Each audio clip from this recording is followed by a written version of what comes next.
When you hear words like satellite or the stars or the moon, they sound like science fiction.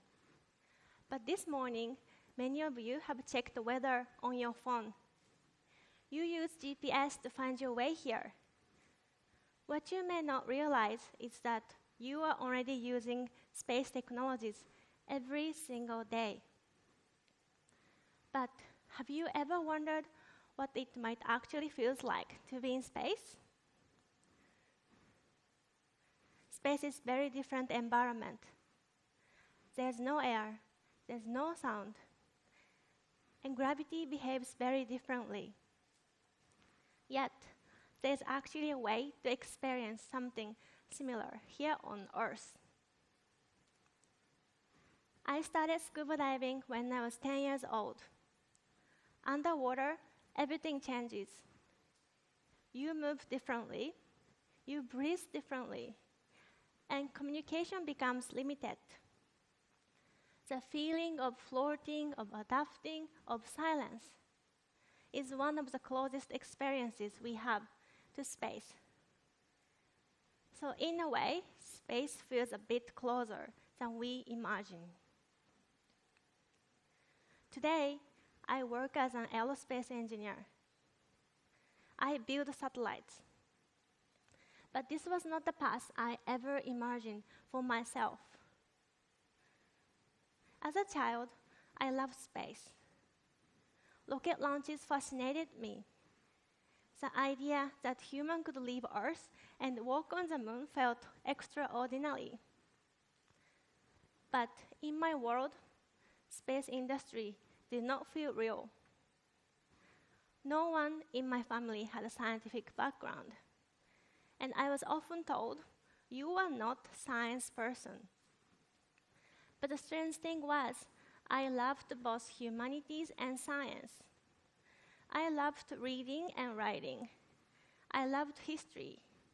And at the same time, I was drawn to physics, to the idea that the universe could be described through equations. I always felt somewhere in between.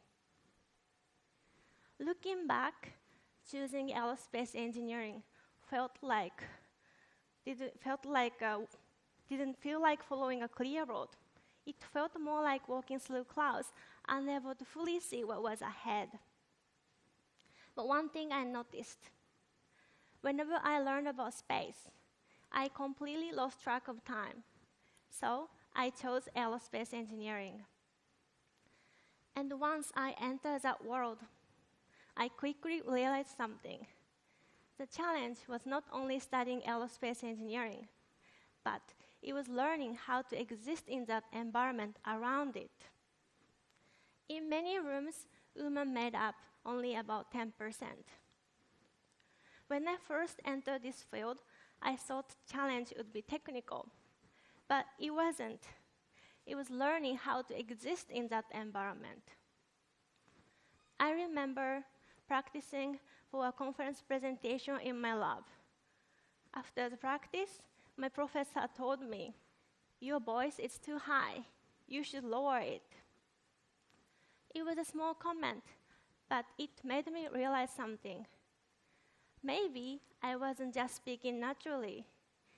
Maybe I had been adjusting myself, trying to match what I thought was expected of me. For a long time, I believed that to succeed, I had to minimize myself. I wore dark colors to blend in. I adjusted my behavior to fit expectations I hadn't chosen. And eventually, I realized something. The biggest limitation wasn't always the environment. It was the levels I had accepted. You are not a science person. Be realistic. That's not for someone like you. These levels are powerful, not because they're true, but because they quietly shape the choices we make. And this matters far beyond my own story. In Japan, women perform at the same level as men in mathematics in high school.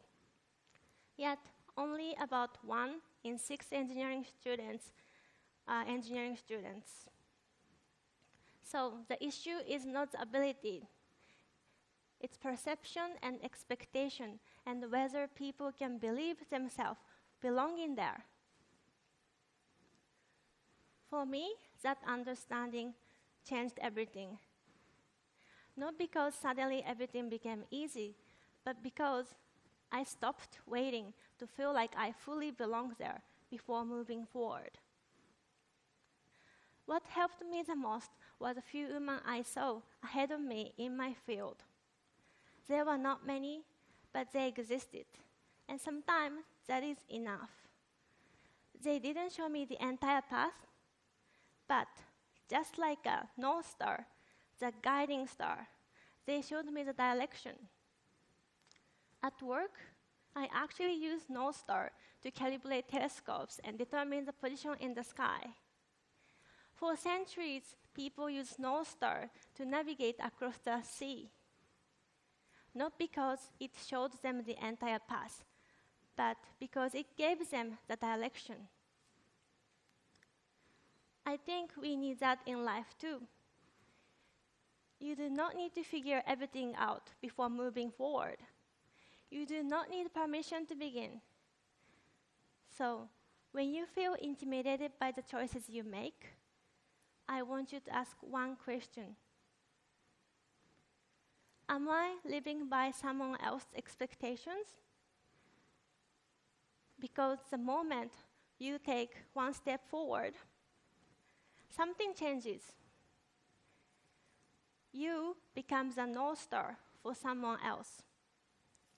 Your presence makes the way visible, not only for you, but for the people who come after you. And that is how new paths are created. Thank you.